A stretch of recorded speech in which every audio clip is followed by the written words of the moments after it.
fear, faith leaps, like whatever. And everyone's crying. And in that moment, God said to me, like, this is what you asked for. Like, you talk about trusting me, you talk about faith, and but you're shrinking every time you mention it. And this is what you asked for. And here it is, your chance. With everything that's going on, this is the perfect opportunity for you to take this leap of faith, and you're shrinking.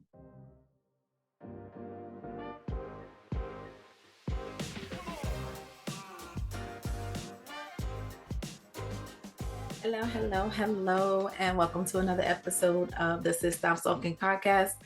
I am your host, Ms.TashaTalksLife, and this is a safe space for women that are ready to prioritize their lifestyle, prioritize their health, prioritize their goals and their dreams by making simple tweaks to their health and self-care goals. So welcome. Woo, episode 73 and season 2. This is the first episode of season 2. So why initially when I first started this podcast, I said that there was just going to run and it wasn't going to be any breaks and any breaking of the seasons and season 1, 2, 3, whatever.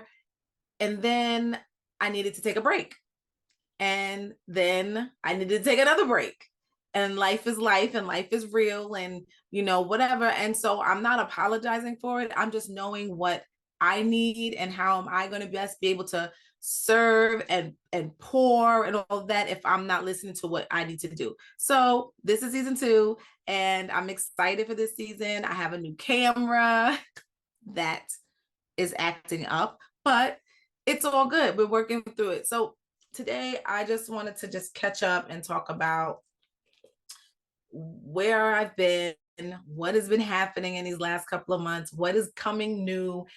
And it's just a lot. It's just a lot of things. So of course, before I get into this episode, we have to start with a quote. And the quote for today: "If you can't change it, change your attitude," by Maya Angelou. Okay.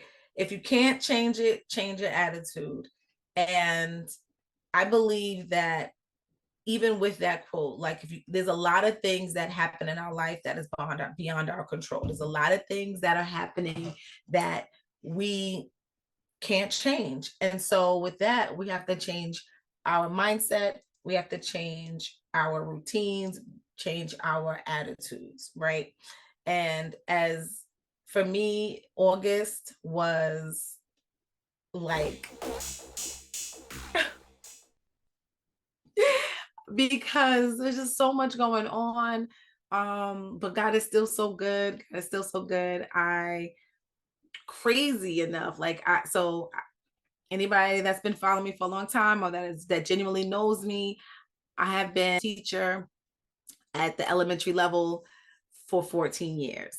Okay. I've taught 3rd, 2nd, 1st as a classroom teacher and kindergarten as an AIS teacher, which is like an interventionist. All right. I've been math lead teacher. I've been a teacher assistant. So I've been in education for 14 years. And August, I put in my resignation. I knew that I was going to leave back probably February, March-ish, because I remember going to a conference. I went to a conference in March. Yeah, so it was February because I went to a conference in March and I kept telling the other women at the conference that I'm retiring this year. I'm leaving the classroom this year. And every time I said it, I felt like I would like this. I felt like, and I would probably like talking regular.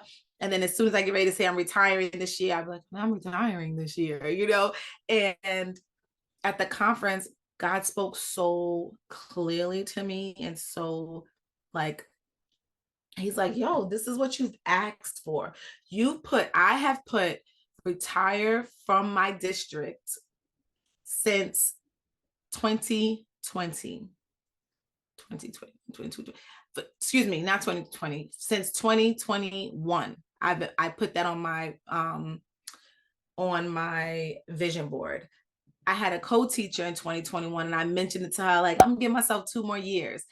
And so now the opportunity arises, and it's crazy how the opportunity came. It wasn't even like I was like planning it and I was like looking for places that, because I'm pursuing my wellness and coaching full time, as well as some other projects. And then I also coach and consult part time. So it was like I was pursuing another gig at this moment. I wasn't looking to leave. I had put it on my vision board because I knew eventually, with everything that I had going on, that's what I wanted to do. But I wasn't actively looking. So how it was aligned, it was nothing but God. And in this conference, we're all sitting there, we're doing this mindset money mantra, and there's not a dry eye in the room. As we're reading this creed, we're reading this off, and we're kind of shifting our mindset around money, fear, faith, leaps, like whatever. And everyone's crying. And in that moment, God said to me, like, this is what you asked for. Like, you talk about trusting me, you talk about faith, and but you're shrinking every time you mention it. And this is what you asked for, and here it is, your chance. With everything that's going on, this is the perfect opportunity for you to take this leap of faith, and you're shrinking. And I was like, okay, God, okay, I hear you, and then I go back to my journal when I got home, and I look and I see when I wrote it multiple times, and I'm just like, wow. Like, so in all of that confirmation, the position, like me leaving was just like, now's the time, and do it. So I knew all the way up until I knew ever since March that I was leaving. And I didn't share it with people because you know how that goes. Like, they're going to talk you out of it. They don't understand. It's not like, it wasn't a conference call, so they're not going to get it. And so I'm like, okay, fine. So I now the time has come, the end of the school year, and I go to the people that matter to me, and I tell them. And the the embrace that I received, like, I'm so proud of you, congratulations, you inspire me, and you're going to do great, and all of that. And it was just very, very beautiful, and I was very happy to get that support. And yeah, so now I put in my resignation and all of that. And in that same shift, in that same movement, my husband and I separate. And this is the first time I'm even mentioning it. And I struggled with how much do I want to share, and if how I want to go into it. But in this season, we are separated. So now I'm leaving a job that I have been with for 14 years, and I'm separating in the same season from a person that I've been with for 14 years. And it's just like, wow, right? And it's like, we're not like, what is it called? Estranged or anything like that. It's just, it is what it is. And we just have to figure things out. And so in this moment, I am trying to figure out this new position, this new layout for my family, and how we're going to navigate all of these things. And now I'm out of my comfort of my relationship, out of the comfort of my job, the security of my job, and I'm just here. And so, how to keep going and growing through extreme change? How do we keep going? Because it's not, as a mom, as a wife, as a daughter, as a boss, as an employee, as you don't get to stop. You don't get to just cuddle up in front of Netflix and just weep and stay. Now, do you have those moments? Absolutely. But you don't get to just stay there. So how do you keep going and growing in the midst of extreme change? right? And so I can only talk about my journey and in hopes that it helps somebody else. But when it's extreme change, what I found for me, number one, is tapping into my source, my Father God, Jesus Christ. If you do not believe in God, if you do not believe in Jesus, then I'm not the person that you should be following. I'm not the person, because he is almighty. He is the head of my life. Without him, I am nothing. And that's just that, right? But after tapping into God and after typing into my source and getting grounded, how do you keep going and growing in the midst of extreme change, with the pain, with the uncertainty, with the uncomfortability, all of that? How do you do that? And so I'm going to share some of the things that I do, that I've done, and that I'm doing, and that I'm working through, and that is helping me tremendously. And hence why, there's no sulking, right? There's no in everything that you do, there is, in everything that happens, there's a reason. And there's always good, bad, or ugly, whatever's going on, there's a lesson to be learned. So the first thing you want to do, number one, you want to tap into your source. You want to get grounded every day, once, twice a day, in the morning, whatever. Meditate, pray, journal, ask God for guidance, thank him, express gratitude, all of that. That should be like a whole routine in itself every single morning, or whenever you have time. But that's number one, because he's going to guide you. He's going to give you the answers. He's going to give you the strength. He's going to give you the comfort. He's going to be there. And then in the midst of that, so now you've done that, and then you want to shift your mindset. Okay. Think about, so at my book, Stop Sulking, God's Plan is Greater, How to Grow Forward from Past Pain and Past Trauma. There's 4 parts in that book that I wrote this book in 2020. It launched in 2021, and it helped me. I had to reverse engineer from where I was and how I got there. And how I got there was by following this framework. And the thing about this framework is that it's going to be continuous. Why is it going to be continuous? Because there's always going to be pain. There's always going to be trauma. There's always going to be things that's going to set you back. There's always going to be things that's going to hurt you. There's always going to be things you have to overcome. Always going to be things that you need to grow forward from. And so in this book, which I'm going to link it in the show notes, and you can purchase it, the book has the book has points of my life where I had to overcome some things, but it's not about me. Inside the book, it also gives you journal prompts as the reader to reflect on your own life and to help you to overcome things that you are dealing with right now, today. It also has a framework that you would follow that helps you to navigate through the pain and the trauma that you're dealing with right now. So that's what I had to do. I had to go back to my framework, because again, there's always going to be something. There's always going to be something that you're dealing with. So I'll go back to the framework. And the first one is acknowledgement over amnesia. A lot of times it's easier for us to pretend like we don't remember what happened, or to forget about what happened, what we did, what somebody did to us, how it felt, and all of that. But when you acknowledge it, you acknowledge the role that you played, and you genuinely, and some of y'all might need therapy for this, because I had a therapist. I had to over this time period, I've had to help you kind of navigate that, because a lot of times it's so far and it's so deep and it's so compacted that you can't kind of figure it out on your own sometimes, right? But acknowledging your role, acknowledging what really happened, no matter what it is, what really happened, and sitting with that.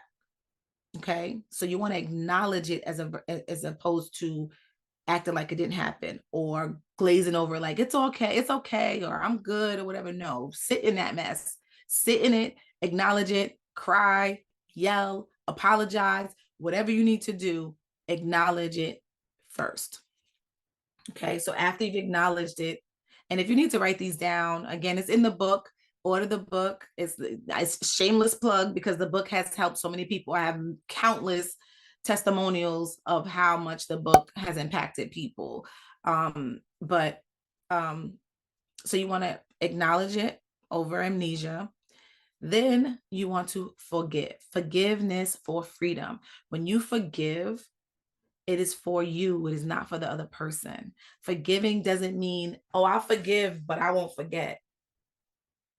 What if God did that to you? What if God said, I'll forgive you, but I'll never forget? How would that make you feel? Or is that genuinely forgiving, right? So you want to forgive for freedom and forgive yourself.